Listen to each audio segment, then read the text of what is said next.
This story, though, is about someone I'll call Pizza Hobo. His real name was Jacob, and I don't really care about doxing him because A, he was a pest, and B, he's almost certainly dead by now. And the thing with Pizza Hobo is that I loved him at first. I worked at a small mom-and-pop pizza restaurant. You know, one of those hidden gem places with an insanely loyal customer base. One such loyal customer was Pizza Hobo. Every Tuesday, he'd come in for the Tuesday special, a stuffed crust margarita at half price. Now, he always got a medium with jalapenos as an extra topping, and I remember his order very well because it never changed. He was genuinely an interesting guy. He'd seen action in Vietnam, he'd studied anthropological folklore and marine biology. Strange combinations, he admitted himself. Just courses he'd taken on the internet without any qualifications at the end. Just things that interest me, he'd say. I joked that he should look into how to cook pizza, given how regular he was, and then I quickly added not to do that because we didn't want to lose a valued customer. And this seemed to really cheer him up, and he left me a particularly generous tip that day. Now, I should add that we call him Pizza Hobo. He wasn't actually a hobo. It was a sort of style thing. From the clips of cash I'd seen in his wallet, the guy was packing. He certainly wasn't homeless, but he dressed like a homeless person, and I kind of wondered if he was one of those millionaires who got so rich that they just dressed like they couldn't even give two hoots. And I think I'd probably be one of those guys too. I never missed a shift in the 4 years that I worked at this pizza place. But one week I had some issues that, well, let's just say that it really wouldn't have been great to come into work. In fact, I didn't make it in until my Monday shift the following week. Mondays, Tuesdays, Thursdays, and Saturdays, they were always mine. Now, one of my colleagues, an Asian kid called Andrew, who I kind of had a situationship going on with, took me to one side. Now, he was laughing, but in a way that made me think that he wasn't actually amused, but just thought that I might be. He told me that Pizza Hobo had gotten absolutely furious last Tuesday when he found out I wasn't on shift. He demanded to know why and if I'd switched shifts, and, most weirdly, if it was because of him. Andrew had to make a genuine effort to calm him down and explain that I was off sick. Now, he had to explain it so much, in fact, that he was forced to give details to Pizza Hobo that made me a little uncomfortable. I didn't really want this customer knowing intimate details about my food poisoning-based bowel movements, as I'm sure you can understand. Now, the next day, this Pizza Hobo came in as normal, and as soon as he saw me, it was like he'd seen an angel. Andrew was on shift too, and Pizza Hobo apologized profusely for his behavior. He explained that a few years ago, there had been an incident where a service worker he considered a friend had secretly been uncomfortable with his friendliness and had left the job entirely to avoid him. Now, he seemed so sad about that, but it was a little weird, right? Either the girl in question was kind of nuts or there was more to the story. You really don't leave your entire job because a customer being friendly makes you uncomfortable, especially not any time in the last 10 years. Now, things continue as normal with this guy for a while, but I spoke to the manager and Andrew and made sure that Andrew could always be on the Tuesday shift with me too, just in case there was something I wanted him to witness. The manager assured us that the Pizza Hobo was almost certainly harmless, but there was no reason not to be careful. A few months later, my grandma got sick. Nothing serious, it was gallstones, but she was in surgery during my shift, and the manager let me make an exception and keep my cell phone on me, usually a big no-no, so I could just keep an eye out for a call. Now, just after Pizza Hobo had been and gone, I got the call. Before I was even out the restaurant door, I could hear the crackly, broken-up voice of Dad saying that Grandma was fine.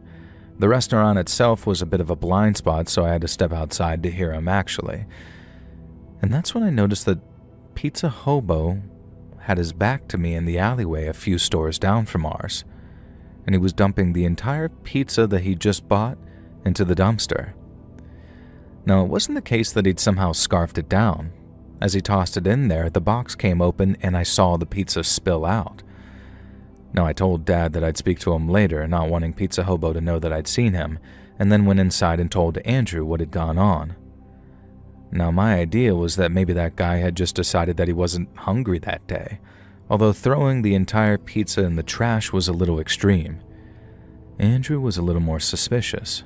He decided to wait an hour every Tuesday after Pizza Hobo had left and check the dumpster, as it belonged to a Turkish restaurant, I believe. Now, every single week he'd been tossing the pizza away. Now, this could really mean only one thing. This guy was visiting the store to talk to me, and I tried to convince myself that it was harmless, but Andrew was certain that there was clearly more to it.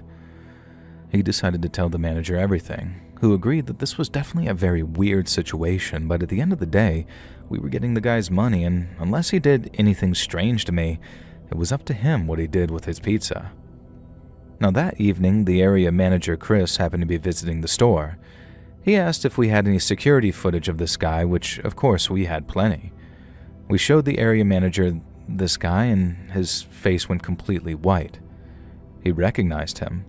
A fair bit older and more disheveled, of course, but he had a story to tell us that sounded eerily familiar. After 2 years, 2 whole years, Pizza Hobo began to act creepy with an employee that he'd been friendly with for a long time. The area manager was the local store manager at the time and remembered it vividly. This guy spent over 2 years gaining this woman's trust, and then one day he started following her home.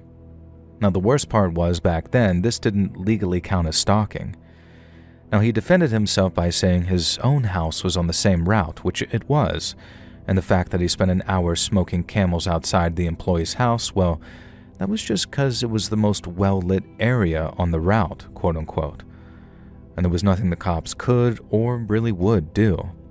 And to the point that it was almost seemingly that they were protecting Pizza Hobo. Maybe because he was a veteran or something, who knows. The employee, whose name was Molly, was refused a restraining order, and eventually she just left her job, broke her lease, and moved somewhere that this Pizza Hobo couldn't find her. Now, we did the quackalations. It was coming up on 2 years since Pizza Hobo had befriended me, and the hair stood up on the back of my neck.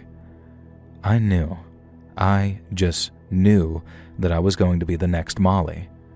But what should I do? It didn't sound like there was any legal recourse, willingly or not. Well, thankfully, the area manager had an offer I really couldn't refuse. The pizza restaurant was opening a 3rd joint in the next town over. Now, how would I like to be junior shift manager over there? And of course, I took it. I had a bunch of savings put back, and I was living with my parents, so I could afford to move to a new city. And Jesus Christ, I'm so glad I did, because Andrew called me a few weeks later and asked how squeamish I was. Well, not at all, I said, and he said good, because check the photo he was dropping in the group chat. "I'll find her one day," had been written on the exterior wall of the restaurant in what appeared to be human feces. It was vile. But it's been 8 years. That Pizza Hobo hasn't found me, and even though it really wouldn't take a genius to scope out the 3rd restaurant in the chain, my guess is something happened to him. I tried to Google that Molly girl, and all I could find was an obituary from 6 years ago, which could have been her, and every year there's a message posted on her memorial page saying, "I still miss you." But this year, the message simply said, "I couldn't let it happen again." And I think there's a lot more to this story and Molly, and maybe Chris, the area manager, than perhaps we'll ever really know. And given how much I think Pizza Hobo deserved what he got, I'm just glad that I'm gone, and I think that's for the best.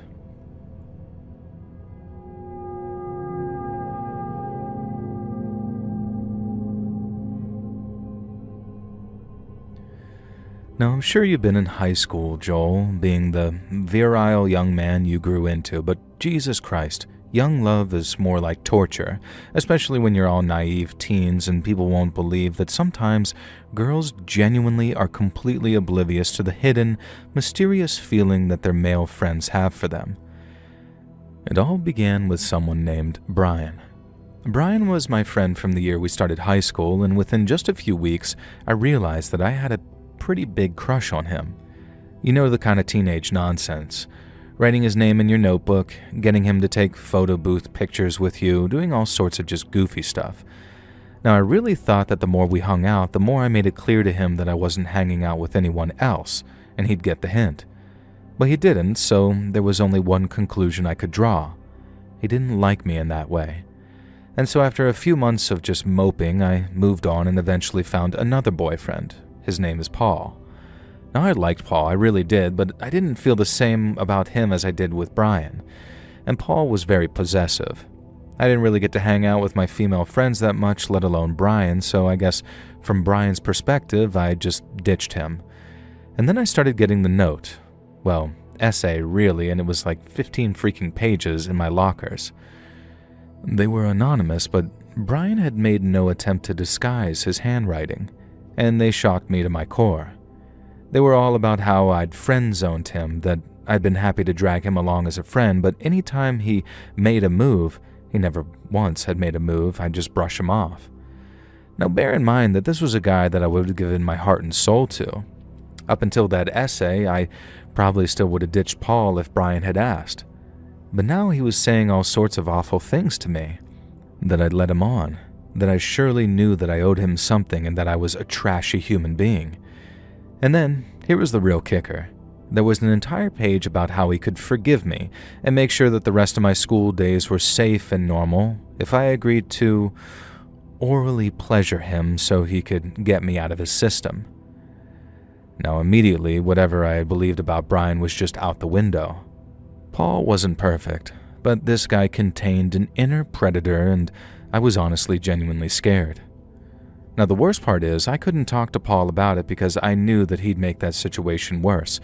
And also, Paul had succeeded in isolating me from the majority of my female friends too, so I was really alone. All I could do was confront Brian myself, and I did this by posting a letter containing 2 single words through the slit in his locker, and it said, "Hell no." It took a few days to get his response, but it was as petty as it was chilling. He threatened that if I refused his kind offer, he would make sure that it got spread around the school that I was having an affair with our young, attractive English teacher. Even though there was no truth to that, I knew how that could ruin a teacher's life and also a student's. All I could think to do was take everything to the guidance counselor. She read it all and placed it on her desk. I expected her to look more concerned about the whole ordeal, and instead, she confided something in me that I hadn't shared until now. That same day, another student had discovered a manifesto on Brian's desk detailing how the entire grade would suffer, and that their suffering would be on my conscience, and their souls would haunt me forever. So while I was in the meeting with the guidance counselor, my once crush, once bestie, now obsessive stalker was being marched away from the school in handcuffs in front of all the other students. Needless to say, back in the 2020s, a student who had implicated themselves in a plot to commit something like that was not treated lightly, and as far as I know, Brian is still in some kind of judicial system due to increasingly violent behavior. As for Paul, I can thankfully say that I kicked him to the curb, and going forward, I'm going to try developing better taste in men who don't either isolate me from friends or invent a friend zone that I would have quite happily dragged them out of, kicking and screaming, into my loving arms.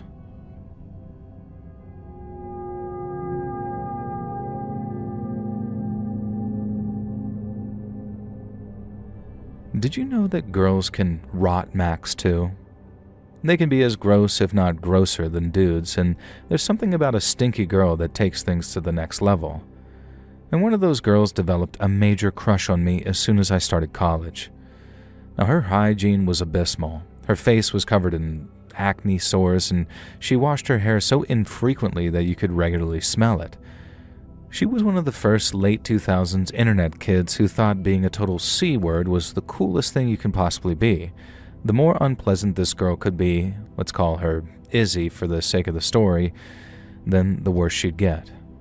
I remember one time she'd bragged to a bunch of us about how in elementary school she'd persuaded a Down syndrome girl to smash her face against the wall because it would fix her.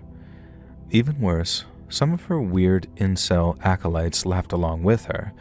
I'm pretty sure I would have gotten a regular tongue whipping from Izzy if she didn't, and I hate to say this, want to jump my bones. The idea even now makes me feel sick. There were so many stories that she shared, and from how she'd hurt and alienated people from elementary school to the end of high school. She cost a teacher his job by stripping off her top just as she knew another staff member was about to enter, and they did not side with the teacher. When they were kids, she persuaded her sister to let her hit her between the legs so hard that her sister could no longer have children. Izzy found this hilarious. In high school, she and some of her weirdo friends waited until the shy Christian girl had gotten out of the shower and then grabbed her and shoved her fully naked into the boys' locker room. Just terrible, disgusting individual behavior. And did I mention that she stank? She one day came to me and told me, as if I'd be sad about this, that one of her roommates, Ari, had a crush on her. She wanted to cook up revenge on Ari so he knew never to lust after her again. I forget her plan exactly, but it involved leaking a dick pic all across campus. Now, I was having none of it, and I told her so. She stormed off, and I didn't hear from her again until late that night. And then I heard her banging on my door. Well, not exactly banging, but stabbing. She was stabbing at my door with a knife, crying, saying we were destined to be together, and how could I do this to her? That we'd always been together.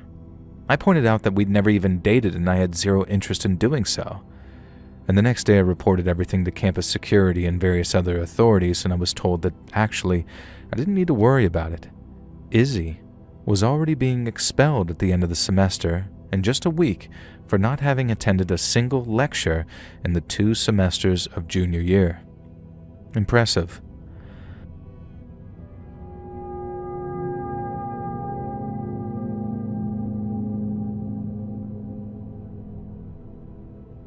If I had any advice for the younger people looking to get into the dating game, it would be this.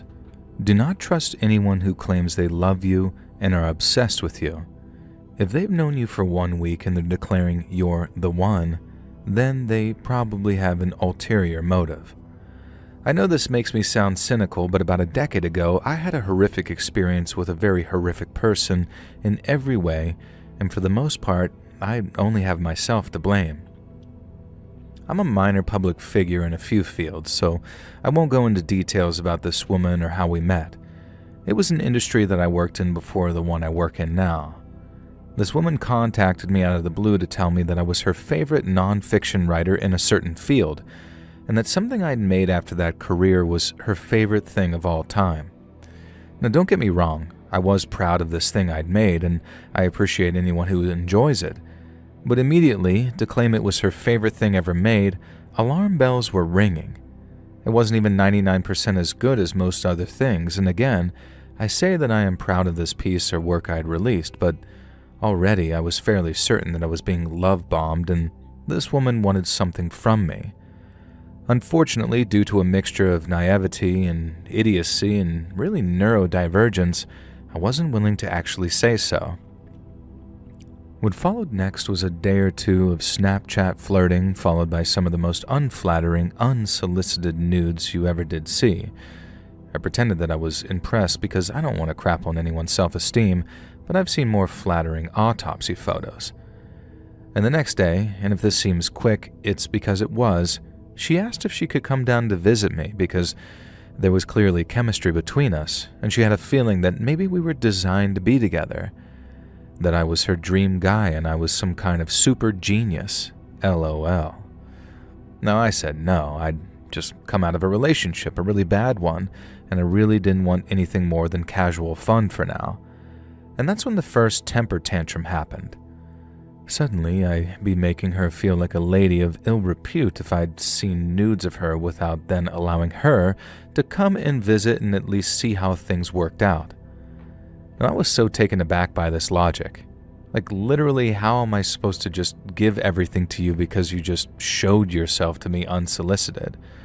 I still said no, but she spent days and days and days sending me voice messages, crying about how I'd made her feel like a, well, some words I shouldn't say on here, all because she'd sent these unsolicited nudes. And so eventually I just said yes. Come visit for 4 days and we can see how things went. I knew how they'd go. I'd had no interest in being in a relationship, and I wasn't attracted to her. Maybe in person I could just let her down gently. And when I met her at that station, it was even more obvious that I was deeply, deeply unattracted to who she was. And not only that, but within 10 minutes of getting to my house, she wanted to engage in physical activity, if you know what I mean, and I tried everything to put her off, and eventually she kind of pushed herself onto me and started doing things that I was in no mood for and had no attraction to do. And the next day I told her that, as she promised, we'd give it a try, but I really wasn't feeling any chemistry between us, and I didn't think a relationship was a good idea. Cue tantrum number 2. This time I lured her down here with the intent of intimate activity, which I had texts to disprove even, and that the only way she could possibly be comfortable with herself is if we started dating. But not just that. To prove my devotion to her, I had to allow her to move in. Now I should add that I was staying with my parents at the time. That night, without even consulting me that this would happen, she told my parents that I'd invited her to move in for a while. And then she kept encouraging me to tell them that she was the one. I don't know why I went along with it, other than in my defense I'd suffered some very severe psychological and physical issues over the last 10 years, which she had known about in advance and, in retrospect, had quite clearly manipulated these things. It became clearer what her end goal was when she started suggesting things like having my dad provide her with a weekly allowance so she could come off of disability benefits, which to this day, I still have no idea what those benefits really were for. Now obviously my dad said no, but my parents were also ridiculously kind, and they converted one of the larger rooms into a double bedroom for us. Now one event that sticks out in my mind is when we went to buy a bed. There were 2 possible sizes, one that was perfectly large and one that was ridiculously huge. I said that we should go for the large one. Now she demanded that we have the largest and most expensive bed possible, which, I note, my parents were kindly paying for. Now from the start, if I didn't want to engage in certain activities with her, she'd throw a tantrum, saying I was making her feel undesirable and that I had to let her do things to me that I really, really didn't want to, and she'd feel unwanted. On the other hand, whenever she did browbeat me into agreeing, she'd quickly descend into the tactic of negging, intentionally playing on my own insecurities of making me feel even worse about the interactions between us. And I took to avoiding her as much as I could. I pretended to keep falling asleep on the couch so I didn't have to share a bed with her, and things just got worse from there. She wasn't contributing a single thing to the family financially. Myself and my parents were paying for everything. But here's possibly the worst thing, and may explain a little more as to why I allowed this to continue happening for 6 months. After the first few days of her being present at my house, she revealed that she had a 4-year-old boy who she was no longer allowed custody of. And when I expressed the fact that I wasn't particularly happy with having this fact hidden from me, and wasn't emotionally prepared to be in a relationship with someone who had a child, under extremely complicated circumstances no less, she said something that chilled me to the bone. She said that if her son ruined her chances at happiness again, she had no idea what she might do to him, that any subsequent actions would be my doing. She would use this for the duration of the relationship, that if we weren't together and if she didn't get what she wanted, then her son could be at risk. Eventually, I traveled to another part of the country and met her son, who was living with his father and stepmother, and it was pretty clear that she wasn't allowed unsupervised visits with her son, and so her threats had been somewhat empty. This was the same trip where she invited her disgusting mom with orange hair to come stay with us for Christmas. I was taken aback and said that perhaps this was something we should discuss with my parents first. Her response? They'd be fine with it, and needless to say, they were not. Things came to a head a month later. It turned out that she'd been using my mom's expensive shampoo and cosmetics without even asking, and that was the final straw. We told her that having a 4th person living in the house, contributing nothing to groceries, rent, household items, etc., while spending literally thousands of dollars on herself, wasn't really feasible. And the next day, she decided that she should go back and stay with her mom for a while. Fine by me, even if it meant that I had to pay back my mom for the $300 that my ex had borrowed from her. There was one final desperate attempt to use her obsession with financially conning my family. She emailed me from her hometown saying that things could go back to normal if she was less stressed because her mom was struggling to pay her mortgage, and if we could pay $500 a month to help her out, she could go back to being the one and we could maybe get married.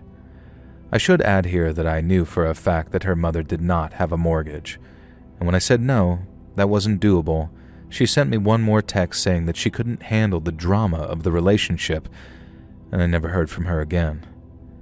This is someone who acted so obsessed with me that it scared me. This is someone who used the threat of harming her own 4-year-old child as a way of keeping me and my family financing her lifestyle while she happily bought designer clothes and MacBooks. And to this day, I don't think she was obsessed with me, but was someone who she thought she could scam with her feminine wiles and her charm. Unfortunately for her, she had neither, and all she had was a heart full of hate, an obsession with laziness, and a complete inability to tell the truth. Now, I'm sure there are scarier stories of obsession knowing that a lot of her claims were BS, but at the time, the idea that she could harm her kid if I didn't continue to fund her lifestyle was one of the creepiest, most hateful, laziest, most obsessive behaviors I've ever encountered. And so yeah, my tip to you younger people, don't fall for someone who treats you like the second coming, and more often than not, they're fixated on an imagined version of you, one who will give them everything they want and get nothing in return. And that is a true psychopath.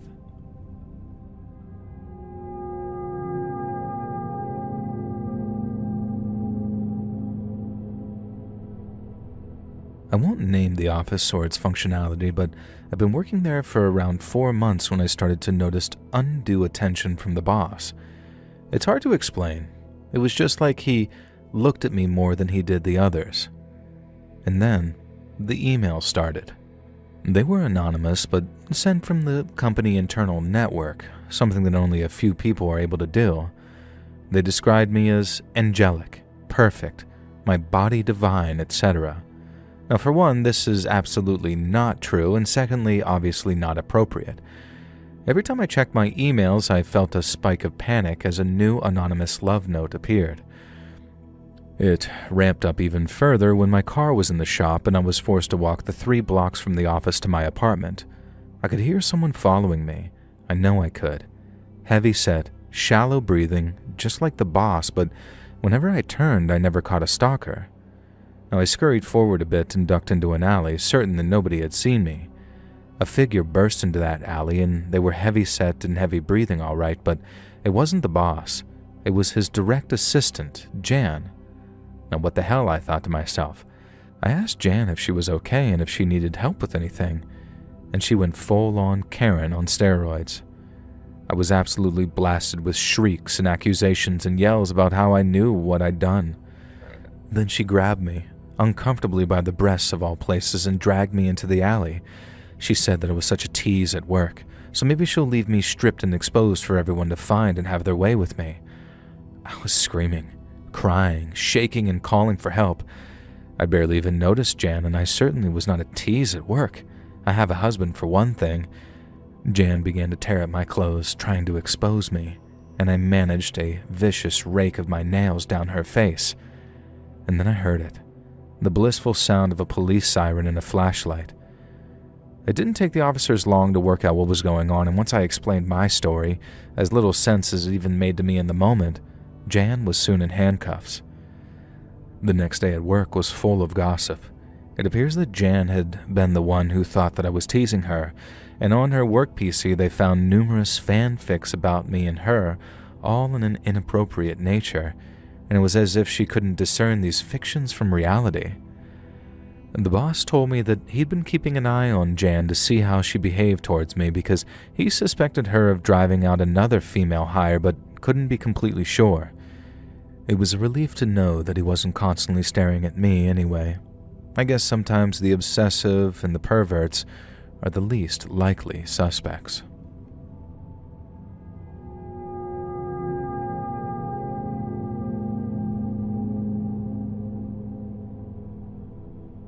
When Grandma died in the 80s, I don't think my grandpa expected to find love again. let alone 20 years later. And yet as we drove him to the nursing home, this was his choice by the way, we joked about how he might meet a hot octogenarian who could be his life partner for the rest of it. Now Grandpa poo-pooed this idea, but I could tell that he kind of liked it too. Of course, not that I was a real expert, but at 23 I didn't really imagine that real old people's parts worked anymore, and so I pictured older love as something beautiful. Jigsaw puzzles with a morning cup of coffee, walks by the lake, watching the sun go down from a beach. And you know what? That's exactly what Grandpa found with Edith Beaton. I saw her giving him the eye on the day he moved in. After we'd unpacked Grandpa's meager belongings, I was in the rec room making Grandpa and Dad a drink. Edith sidled up to me, introduced herself, and told me that my grandpa was a bit of a dish, wasn't he? I laughed, blushing a little, because what do you say to that about your own family member? Instead, I changed the subject to try selling him to her as a friend and companion. He was smart, funny, well-read, and hadn't come to the nursing home to just give up on life. Now, these all seemed to be the right things to say to Edith. Her eyes lit up at the idea of Grandpa wanting a new lease on life, and she told me that what she'd been looking for, too. I promised that I'd introduce them over dinner, and I did. Now, it was soon clear that they would become fast friends. The residents were encouraged to communicate with their family via letter or email rather than telephone, to keep their minds sharp, so for the first few weeks we received gushing, almost teenage messages from Grandpa about his time with Edith. They had soon become the nursing home's trivia night champions, and they'd lost entire days to walks around the lakes and the grounds, and they even shared a kiss or two as the sun went down. Then, Grandpa's emails changed. They became, well, creepy, to put it in the best way that I can. Instead of the paragraphs of gushing text that he'd send us, we'd started receiving emails of one sentence that said things like, "There's something wrong with this place. I see a shadow at the door. She scratches in the night." Naturally, we reached out to the nursing home, and Grandpa's mental faculties had always been sharp as a knife, but this screamed dementia. They called us all in for a meeting with him, and we discussed the emails. Grandpa explained that he was having night terrors and was deeply apologetic, but that the only way he seemed to be able to break out of them was to email the people he loved and snap himself back to reality. And it all felt very strange. More emails arrived and became clear that they were written by a very scared, very unsettled person. They spoke of a spirit that roamed the halls, searching for its next victim. Then during the day, he'd be full of apologies. And then he told us that he'd spoken to Edith about the night terrors and the emails, and that she suddenly became strangely angry with him. None of this was adding up, and I was starting to become a little scared. And so I booked an appointment with the head of the nursing home by myself without telling my parents or Grandpa, making sure that it fell on a day when he was part of a residential day trip. I didn't get many answers from the head nurse, but the lack of answers told me plenty. Whenever I mentioned Edith, there was sort of a wince or a cringe, and so I started grilling Grandpa. Grandpa wasn't the first man Edith had befriended, and Grandpa wasn't the first man who, upon befriending her, had started sending strange correspondence. In the end, that guy who'd been with Edith, his family, had transferred him from that nursing home, although they were unsure why. And it was just chalked up to some coincidence, but now Edith was involved in both of these events. And so I began to ask about their night staff, and it turned out that they were severely short-staffed at night. And so if something were to happen, it might actually get overlooked. Now, I was starting to get an idea, a narrative really, and it took quite a bit of persuading to let the head nurse allow me to stay overnight in an empty residential room, but it's truly amazing how far dollary dues will go. I wanted to test my theory. Now, sure enough, around midnight, as I crept into the corridor that housed Grandpa's room, there was no staff to be seen. But there was instead a person stood outside of Grandpa's room. This person was running her fingernails slowly down the door, no doubt the scratching that Grandpa had heard. She was dressed in this nightgown, and I could tell immediately that that was Edith. I bumped against something and almost let out a yell, expecting Edith to turn and spot me, but instead she reacted differently. She burst the door open to Grandpa's room, which of course wasn't allowed to be locked from the inside. I could hear him screaming within the darkness, and it took me a minute or two to reach the room and slap the light on. Now by this time Edith had stripped her gown off completely, and I was horrified to see that her naked body was now slathered in some type of oil. I'm so tired of waiting, she was screaming at my grandpa, "Take me, take me." I was mortified. What could I do? All I could do was tackle that slimy, naked old lady off of my grandpa before he had a heart attack. Now, it was really a tragic tale, if I'm being honest. Edith had some form of dementia. They called it sundowning, and as night fell, the kind, loving Edith essentially became some crazy 84-year-old witch with Grandpa as her pent-up target. Now, sadly, Edith had to be transferred to a more secure unit where she could receive the treatment she required, and there was far too much danger of developing an obsession with another patient, even if they managed to cure her of this fixation on my grandpa. And so, my poor grandfather lost the best friend he'd had since Grandma, but like he said the next day, there were new residents all the time. Maybe one day there'd be a new Edith who didn't turn into a nymphomaniac witch when the sun went down, and that sounded like an altogether more promising friendship.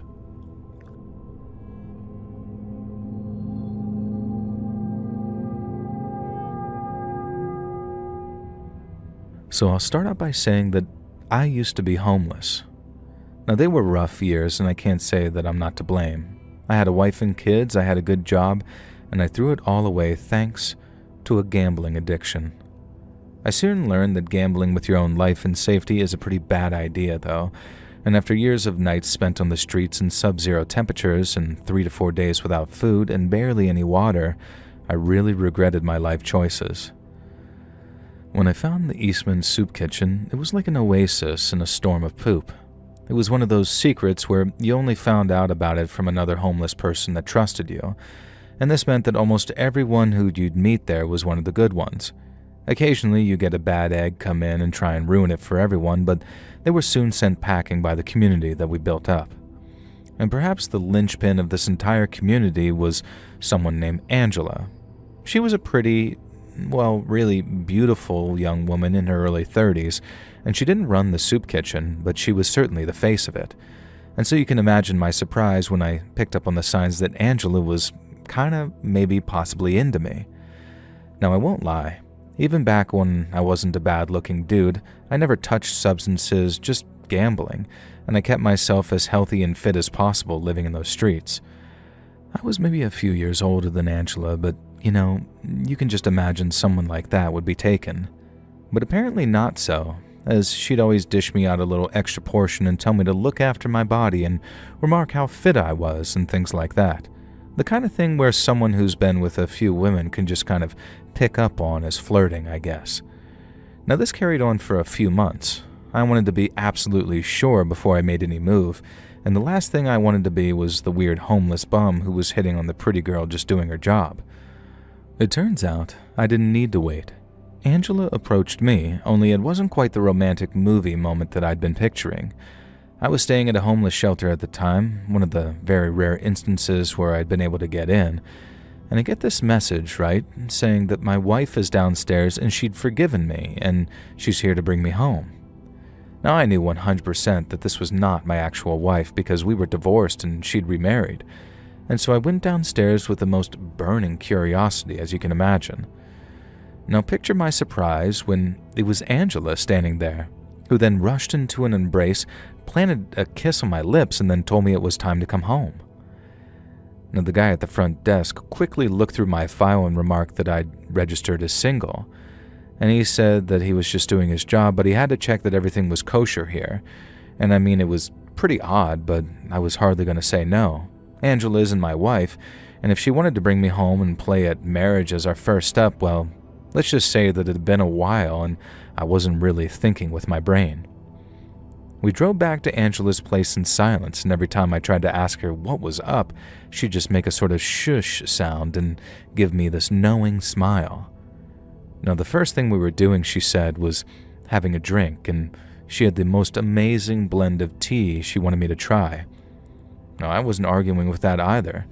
It did smell and taste amazing, and I remember thinking that even as I felt myself drifting under, like the time that I'd taken anesthetic for the injury that crippled my work, I remember thinking what a waste of tea as I fell to the side and spilling that liquid onto the carpet. And the next thing, I woke up in a basement with the most painful pinching on my pectoral muscles I could ever imagine. Now, as a homeless person, you're trained to wake up as quickly as possible, and I forced myself to do so, and that's how I discovered so quickly that my chest was hooked up to some type of clamp or car battery. I was naked, and Angela sat in a chair opposite me, still sipping her drink and still smiling gently. I opened my mouth to speak, to ask Angela what was going on, but before I could even get a word out, she shocks me, sending searing electrical current through my body. I waited, and then I tried again. Another shock, and then another.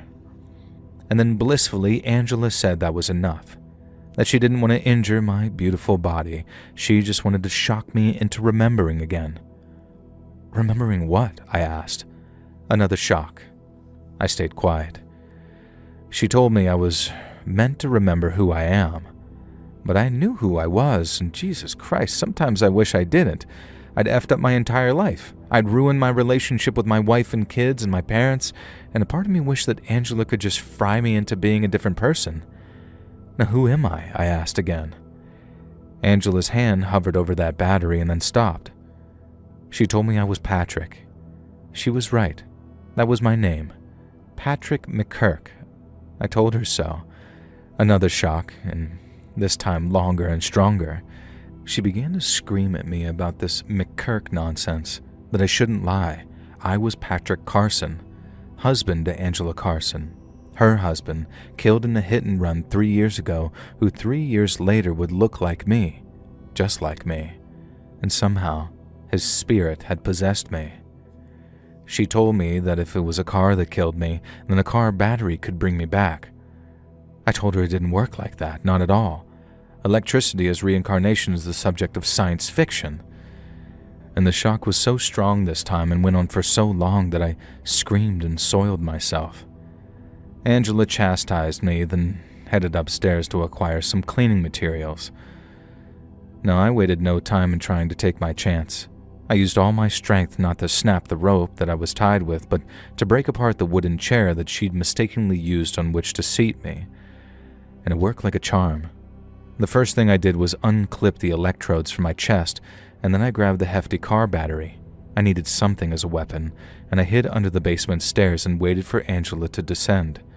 I felt terrible, absolutely terrible for doing this, but trying to hold back my swing, I hit her square in the side of the head with that car battery.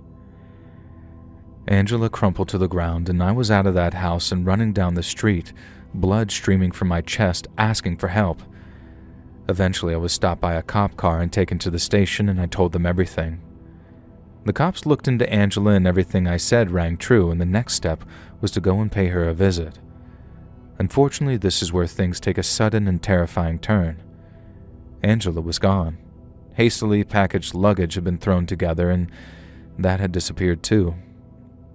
This was 8 years ago now, and I've never heard from her since, not directly anyway, but sometimes I get a spam email or catch a sight of a hoodie-wearing figure ducking down an alley.